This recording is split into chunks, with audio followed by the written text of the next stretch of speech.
Balaramapuram railway ക്രോസിന് അന്നും ഇന്നും യാതൊരു മാറ്റവുമില്ല. ഈ റെയിൽവേ ക്രോസിന് മുകളിലായി ഒരു മേൽപ്പാലം ആവശ്യമുള്ളതായി ആർക്കെങ്കിലും തോന്നിയിട്ടുണ്ടോ? എന്നാൽ ഞങ്ങൾക്ക് തോന്നിയിട്ടുണ്ട്. കാരണം പറയാം. ബാലരാമപുരത്ത് നിന്നും കാട്ടാക്കട റോഡ് വഴി എപ്പോൾ യാത്ര ചെയ്താലും ഇതാണ് അവസ്ഥ. എല്ലാ ട്രെയിനുകൾക്കും സ്റ്റോപ്പില്ലെങ്കിലും ഇടയ്ക്കിടയ്ക്ക് ഇതുവഴി ട്രെയിൻ സർവീസ് ഉണ്ട്. അതുകൊണ്ട് തന്നെ ബാലരാമപുരം ജംഗ്ഷൻ മുതൽ തേമ്പാമുട്ടം വരെ നല്ല ബ്ലോക്കാണ്. എന്തെങ്കിലും അത്യാവശ്യത്തിന് അതുവഴി പാഞ്ഞു പിടിച്ചു പോകുമ്പോഴായിരിക്കും ഇങ്ങനെ ഗേറ്റ് അടച്ചിരിക്കുന്നത്. ഒരു 20 മിനിറ്റോളം ഇതിന്റെ മുന്നിൽ ഇങ്ങനെ കിടക്കും.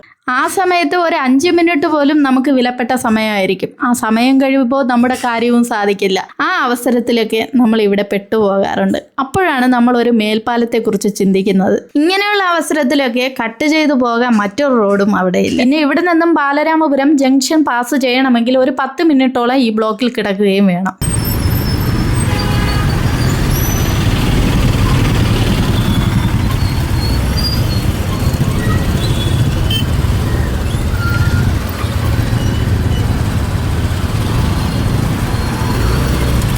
ഇത്രയേറെ വാഹനങ്ങൾ ഇതുവഴി വരുമ്പോൾ ഒരു മേൽപ്പാലം എന്തായാലും ആവശ്യമുള്ള ഒരു കാര്യമാണ്.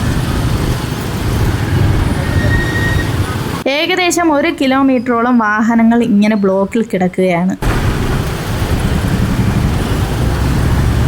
സത്യത്തിൽ 4-5 ട്രെയിനുകൾക്കാണ് ഇവിടെ സ്റ്റോപ്പ് ഉള്ളത്. ഇടവിട്ട സമയത്തുള്ള ട്രെയിനുകൾക്കൊന്നും ഇവിടെ സ്റ്റോപ്പ് ഇല്ല.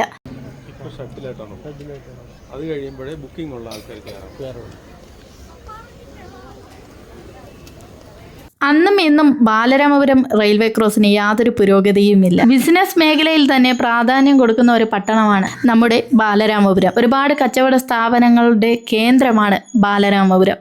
വൈകുന്നേരം 5 മണിയാകുമ്പോൾ കാല് വയ്ക്കാൻ ഇടമില്ലാത്ത രീതിയിൽ തിരക്കായിരിക്കും.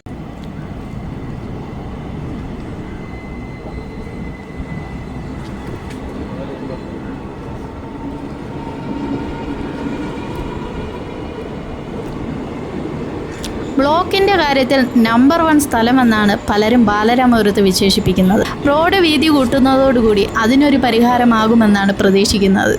റോഡ് വീതി കൂട്ടുന്നതിൻ്റെ ഭാഗമായിട്ട് ബാലരാമപുരം ജംഗ്ഷൻ മുതൽ വഴിമുക്ക് വരെയുള്ള പല കടകളും പൊളിച്ചു മാറ്റിക്കൊണ്ടിരിക്കുകയാണ്. എത്രയും വേഗം പണിയൊക്കെ പൂർത്തിയായി പുതിയ ബാലരാമപുരത്തെ കാണാൻ ആഗ്രഹിക്കുന്നവർ ഒത്തിരി പേരാണ്.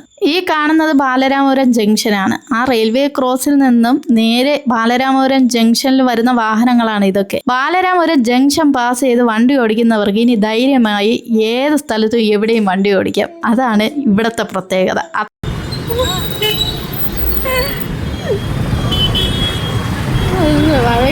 ബാലരാമപുരം ജംഗ്ഷനിൽ ഒരു റൗണ്ട് വരുമെന്നാണ് മുന്നേ പറഞ്ഞിട്ടുണ്ടായിരുന്നത്. ഇനി അവിടെ എന്താണ് വരാൻ പോകുന്നതെന്ന് അറിയില്ല കേട്ടോ. ഇതാണ് ഇവിടെ 5 മണിക്ക് ശേഷം നമ്മൾ കാണുന്ന തിരക്കൊക്കെ.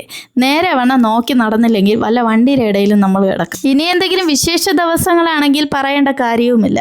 ഈ കാണുന്നത് പോലെ ആയിരിക്കും തിരക്ക്.